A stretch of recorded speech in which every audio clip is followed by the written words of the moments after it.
जगद्गुरु संत तुकोबराय म्हणून गेलेत, एक ब्रह्मचारी गाढवा झोंबता. आता अभंग सांगायच्या आधी तुम्हाला सांगतो, ब्रह्मचारी म्हणजे प्रशांत कोरटकर आणि गाढव म्हणजे त्यांचे ते असत्य कथन करणारे इतिहासकार. एक ब्रह्मचारी गाढवा झोंबता हाणून या लाथा पाळाले ते. एक अतिउत्साह ब्रह्मचारी झालेला माणूस होता.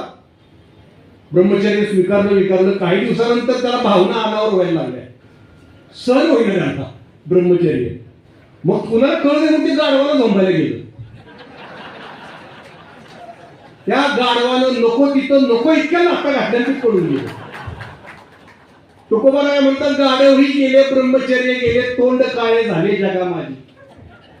हे ना ऐसे झाले, हे ना तैसे झाले, तुका म्हणे गेले वायाची ते.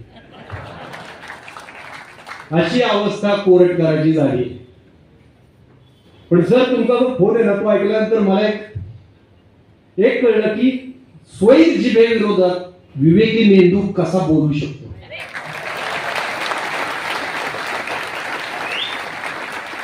काय संयमाने तुम्ही उत्तर दिली. मी विचार करत होतो की मी जर हा फोन रेकॉर्ड केला तर माझ्या शिव्या म्यूट करायला लागल्या.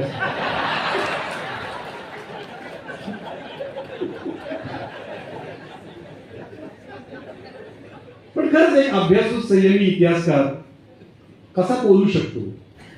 आणि छाव्याच्या निमित्तानं आपल्या छाव्यावर टपून बसलेले जे कोल्हेपुत्री होते ते सगळे उघडे पडले, सगळे. आता जरा गंभीर विषयाकडे येऊया आपण. का असं होतंय? एक साधा सिनेमा येतो, लोकांचं मनोरंजन करणारा ऐतिहासिक सिनेमा येतो. त्या सिनेमामधली काही तो सिनेमा बघून त्यातली काही तथ्य आपला इतिहासकार समोर आणतो. या गोष्टीमुळं एवढी आग लागायची, राजकीय वातावरण तापायची काय गरज आहे? का होतंय? म्हणजे तुम्ही कोरटकरला बघितलं असेल, कोरटकर एक प्याद आहे, त्याचे अनेक जणांबरोबर फोटो ते व्हायरल झाले. म्हणजे त्या सगळ्यांना आग लागली, त्या सगळ्यांच्या वतीनं कोरटकर बोललाय. एवढी सगळ्यांना का आग लागली? एक सिनेमा आहे, साधा सिनेमा आहे.